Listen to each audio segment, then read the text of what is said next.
Hello and welcome to the How Not to Screw Up Your Kids podcast, the bucket emptying episodes. So, pour yourself a cuppa, find a comfy seat and enjoy the conversation. I'm your host, Dr. Mary Hand, psychologist and parenting expert. And in today's bucket emptying episode, I want to share my simple 1-minute welcome rule.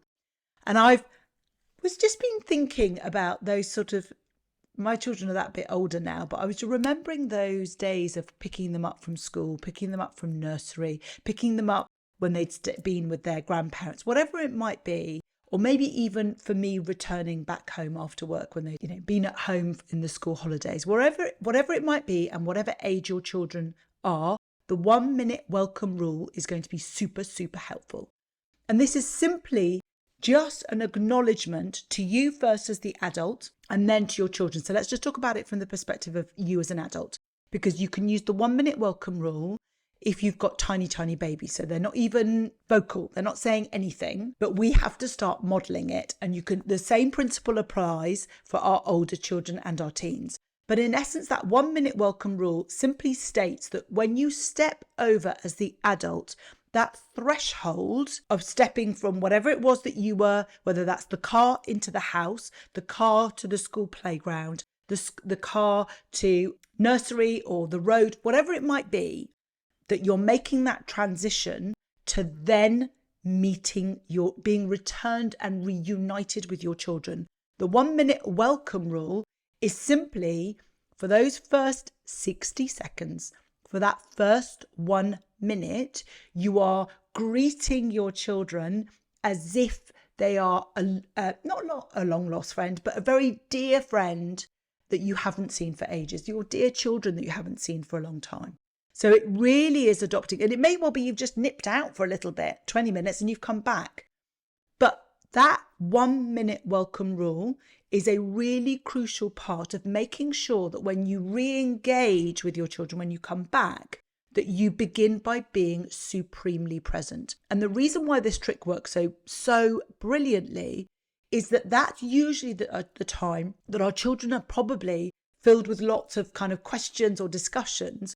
Or if we've got we've got small babies and toddlers, that's when they need our time most. Now, as a parent, you may well be thinking, oh, do you know what, Mary Han, when I'm coming back into that, I just want to get on with things, or I just want to sit down and have a cup of tea or whatever it is.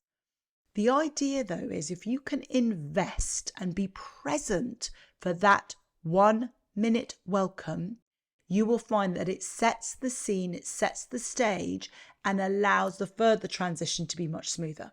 So that's how we model it specifically as parents. Let's think about it. Let's say now, if we've actually got older children, maybe we've got children that are school age or even older teens, then we not only want to be modeling the 1-minute welcome rule, but we want to be extending and expanding that rule to our children so that they can understand what does that mean. And this is a really helpful way, particularly when we've got children that have just come back from school. They're tired, they're exhausted, they've got all sorts of things. Maybe we've got a family coming back together. We've got siblings that could be niggly because they're tired. If we all adopt the 1-minute welcome rule, we're all stepping over that threshold, whether that's a physical threshold, psychological or metaphorical, when we are literally stepping from one sort of situation into another. So this could be, the 1-minute welcome rule could be exactly the same for your teen who's been upstairs in their bedroom, streaming on their phone, watching something, doing their homework. That threshold for them is going from their room to the family. And so that's where the 1-minute welcome rule is applied. So we can apply it in any scenario where we are transitioning from one scenario to the next. And it's about being really intentional and being really present around, I was doing this, now I'm coming into a space that is not just about me. It's a space that includes my family. It's the space that includes my children. It's a space that includes my baby, whatever it might be. And I want to make sure that that first minute I am present and I am intentional in my actions. And that has a huge benefit in terms of us as the parent, because we then step into that scenario much more intentionally and we're much more present And therefore, if our children need us, they can see that we're open and receptive. And the second part of that is that it sets a tone that usually means the squabbles, the sort of tantrums, the challenges, the difficulties, the vying for attention through poorer choices is usually mitigated, because instead what we've done is we've said, right, this is it. We're all being intentional. I'm being intentional as your parent, and each one of us within the family are being intentional as we transition from one space to another space, from the outside to the inside, from the inside to the outside, from one room to another. Now, obviously, I'm not suggesting that every time you go into a room that you then redo the 1 minute welcome rule, but you will get a sense for how best to do this within your family. And of course, I'm proposing this as a really great bucket emptying tool. And then you adapt it, you take it, you run with it, you modify it how best it might work within your family. But it's a really great intentional tool that we can use as parents as a reminder. I'm now stepping into this.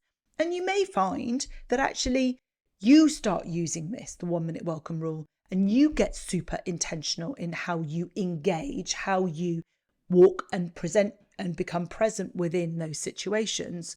And because our children are much more likely to do what they see than what we say, is that then makes it easier once we've got a handle of it and we've been practicing it and we've been using it, and our children have noticed that difference.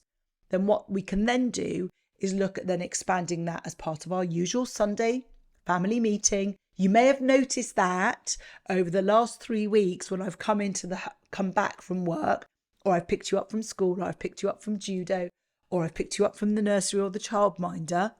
Obviously, when our children are younger, we can have less of those conversations, but we can then get really intentional with our children. Say, look, you might have noticed this, and I found has been really helpful.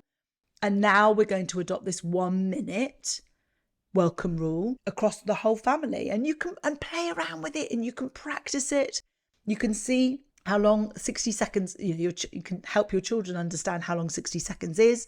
And whilst 1 minute doesn't seem like a long time at all, actually, once we start doing it and we start implementing it and we start practicing it, we do notice, and particularly for our children, it's quite a long time, but it's a really great way to move away from autopilot, our usual habits of maybe coming in, plonking things down, and then just getting on with things.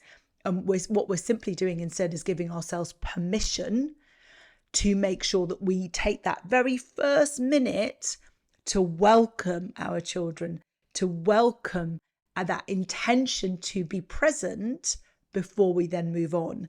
And the impact on your children will be mind-blowing. And that's where it would be really helpful to make a note. Doesn't have to be a long diary, just a few notes as to what happens. What do you notice in terms of what your children say, how they behave, how it might impact sibling dynamics, how it might impact you, and how all of these things feel, just simply by adopting that 1 minute welcome rule. So I hope you find that useful, and please do feedback. Let me know how you get on with it, how you've used it, how you've adapted and modified it for your family. As ever, if you enjoy the bucket emptying episodes or all of the episodes of the How Not to Screw Up Your Kids podcast, I would be so grateful. It does so much in terms of allowing other parents to find this podcast and to hear the advice and the tips that you often rave and tell me that you love and find really, really helpful. So I would be eternally grateful. Literally takes a moment to rate, review, and follow this podcast so that others can find us and we can spread the love. So until next time.